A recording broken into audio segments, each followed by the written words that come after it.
Alright, today I'm going to give you guys a detailed look at this 3A figure, and the figure I'm showing you guys would be Ambush from Real Steel. And ooh, color. Okay, main colors on this box is cyan and yellow, and on the side here shows Real Steel.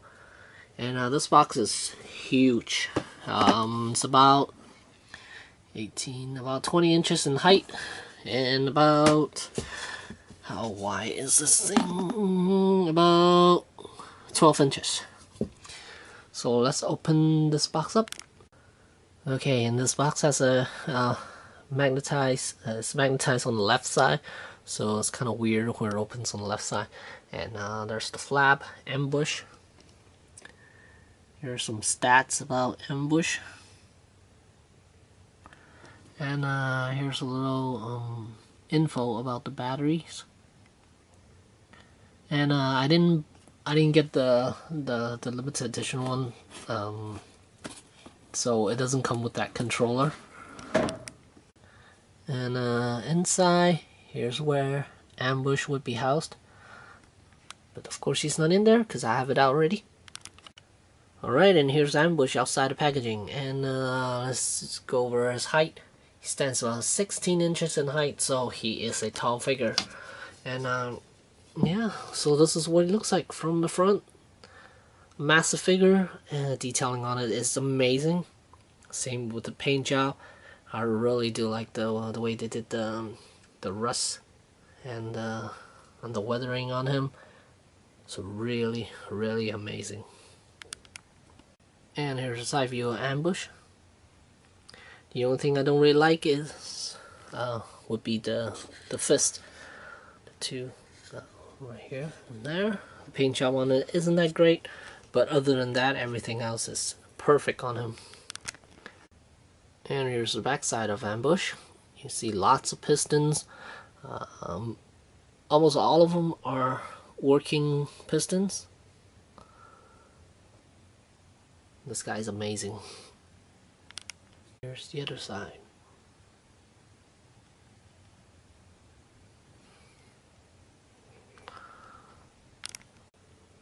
Alright, let's get a detailed look at him. Check out that head. The weathering effect, the rusted look. Check out that neck, all the pistons.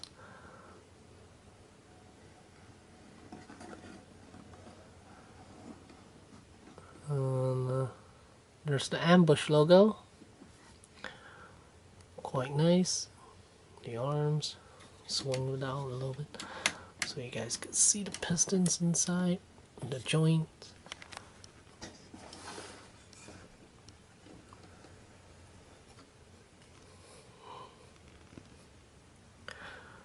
There are 4 pistons.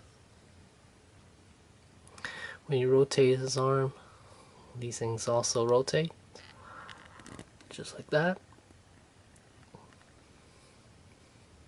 Abdomen, you can see there are pistons inside. The legs are super stiff.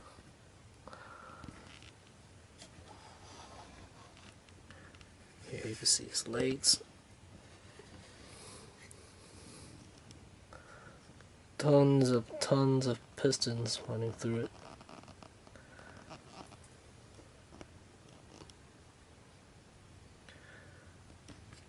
So he did an outstanding job on this figure.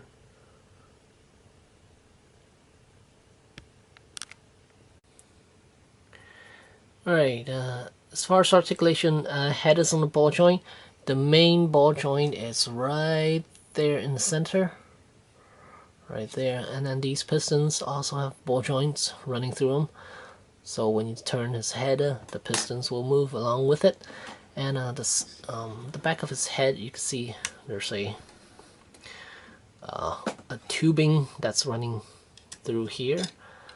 This is basically made out of softer rubber, and when you tilt his head or move him around, this thing moves with it. So it leads all the way to his back here, like a little piston thing too. And let's see, his shoulder shoulder blades right there. There's a ball joint right there. So if you so his shoulders can move up and down, forward and back. And then the shoulder itself, there's a ball hinge right there. And then bicep, there's a swivel joint right there. Elbow, there's a hinge joint right there. And the pistons right here and back here, they also move. And then the wrist, there's a swivel joint right here, but this section here also moves. It rotates. So these pistons will also move with it. And then the thumb, there's an articulation right there. And then the abdomen, there's a couple of joints right there. I think there's one right here and then down here, because it could actually bend his... Oh no, actually there's just a chest joint right there. And then the hips are on ball joints, but they are extremely stiff. I could barely move them. And then the knees are hinge. The ankles are ball jointed actually. If you look at it back here, you can see there's a ball joint right there, and these pistons will move with it. And toes articulation bends up and down like so. Here you can see when you turn the wrist, these pistons will move with it, which is really cool. And here we have Hot Toys Iron Man Mark 7 standing next to 3A Ambush. As you can see, he towers over him with about how many inches? With about a good 4 inches more on Iron Man. So you can see he is big. Here you can see kind of what's underneath those platings. The canister back there, stuff like that. But they serve no purpose, but it does look really cool, really authentic. And if you look at him, his chest is really hollow, as you can see.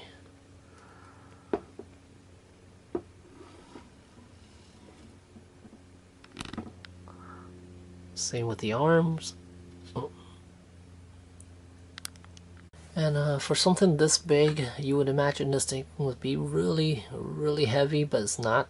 He is actually a tad bit heavier than my Mark 7 Hot Toys Iron Man, so given the size, he is definitely light.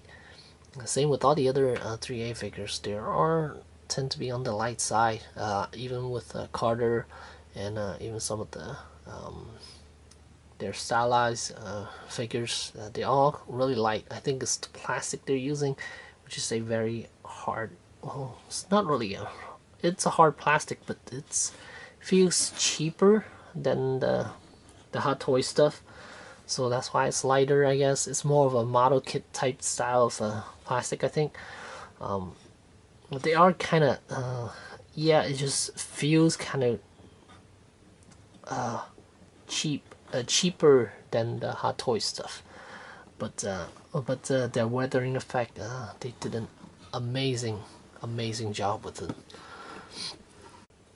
And I got this off BBTS for about 200, is it 236 or 244, somewhere around there. You can still find them at BBTS. That's where I got it, and I believe they have the one with the controller as well too. I didn't want to pay extra for the controller. It's not really worth it for me. But yeah, highly recommend this guy if you want to pick him up. If you really like Real Steel, I highly recommend this guy. Out of all the characters, I think I like Ambush the most. I hated Adam. He doesn't look good at all, and most of the villains are like meh to me, but Ambush, yeah, really like him. So yeah, there you go, 3A Ambush from yeah, from the movie Real Steel. Thanks for watching.